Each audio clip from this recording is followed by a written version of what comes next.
I think that if the Americans decided to go to war using even a moderate amount of their conventional strength, Russia would very, very quickly be pushed into like the terrible calculus of nuclear deterrence.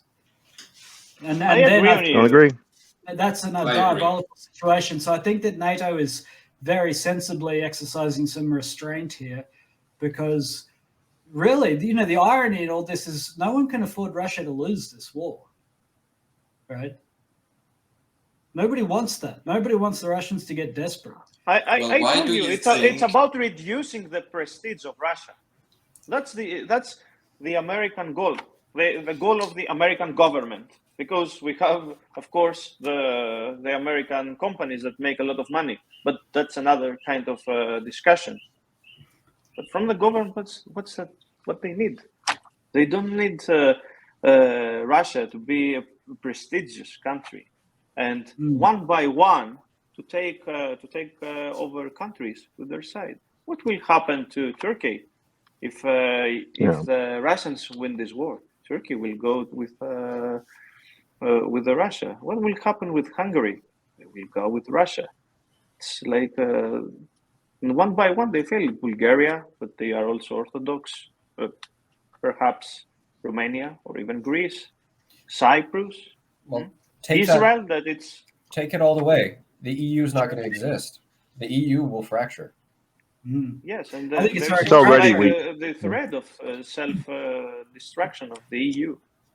Sebastian, what's the cost of energy? Like if German industry relies on competitive priced energy, how does Germany look if they're paying 3 times as much for LNG imports instead of Russian gas? Like, is this a deal breaker for Germany? Are we going to see Germany break the EU just because of economic necessity? I don't think so. No. Okay. The Germans basically got the choice.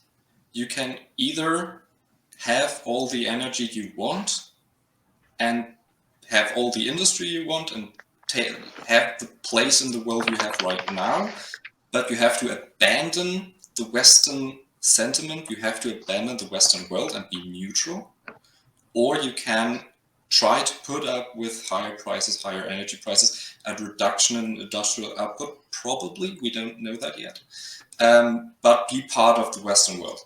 And as far as we know, Germany choose the latter.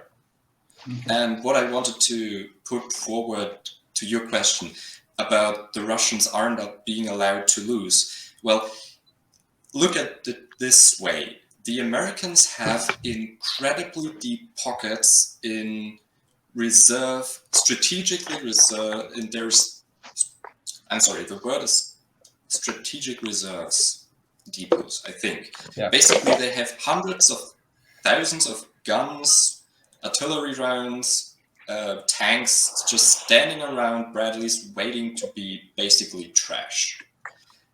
If they really wanted to end this war now, they wouldn't just be sending 100 howitzers, they would be sending thousands.